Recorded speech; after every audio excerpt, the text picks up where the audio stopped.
When it comes to retail, there has always been an ongoing battle between bigger and smaller businesses. Smaller businesses have come to face many outlying problems when it comes to maintaining a stable and reluctant service for consumers.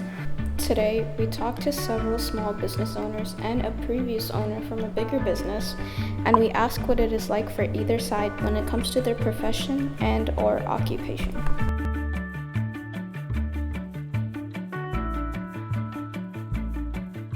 My name is Melinda Tracy, and my business is called Hyssop, and it's a food business that is many things under one umbrella.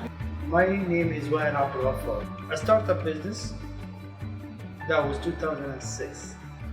I was one of the biggest companies here in New York City, in charge of transporting pilots and crew members. My name is Abdel, Gaphar, and I'm a small business owner. Right now I'm a full-time student, but on the side I run a small Amazon business in charge of redistributing popular items and gaining traction on items. So I started out doing private client cooking on my own in other people's homes. I moved that operation to a commercial kitchen that I rented, and then after that I moved into this space and hired some people to help me so that I could cook. This space, has moved much more slowly than I thought it would, but I think it's all worked out as it was meant to, So the progress of the business is good. We started business, me and my two friends, last year around May. So it's been about over a year now. And the progress is good. We're just trying to scale it more. In terms of other small businesses too, it can also gain traction because it can show people that, there's a bunch of options for purchasing items rather than always going towards the high scale Walmarts and the Targets and the Amazons, the big three that do a lot of sales. How do you describe your company today? Collapse. Could you explain why? So basically we used to have tons of contracts with a lot of airlines, and we used to cover the three major airports here in New York City between JFK, LaGuardia, and Newark. After the pandemic, a lot of airlines, there was no travel. Everybody was staying home, so nobody could fly. COVID was a major reason for most of the businesses here in New York City, maybe all around the world, to collapse. There were 2 years where I didn't know if it would survive. So we're back to where we were before and a little bit more and growing it.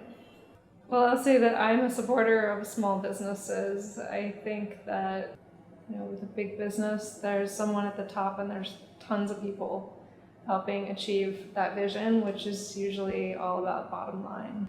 And I think that with small businesses, of course, you have to turn a profit, otherwise it's a hobby. You have to turn a profit to survive, but I think that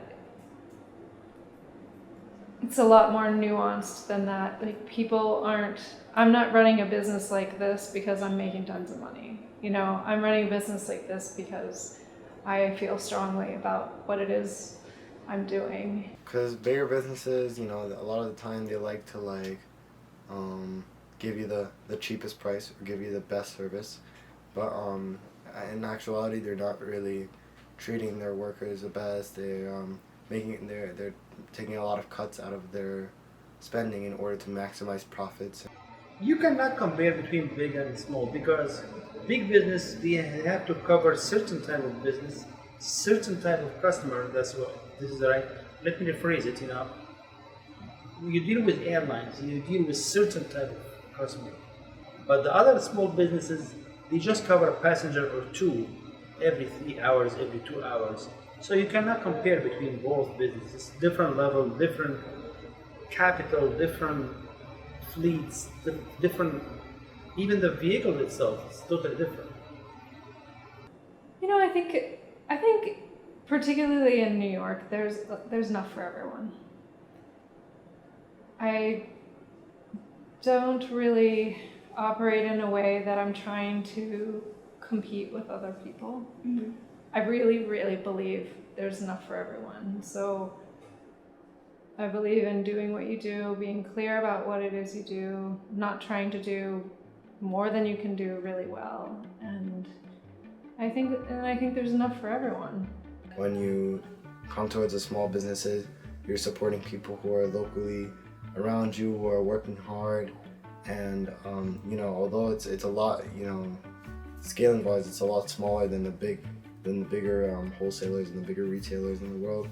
By supporting a smaller business, you're more helping people out. You're more directly putting food on someone else's table.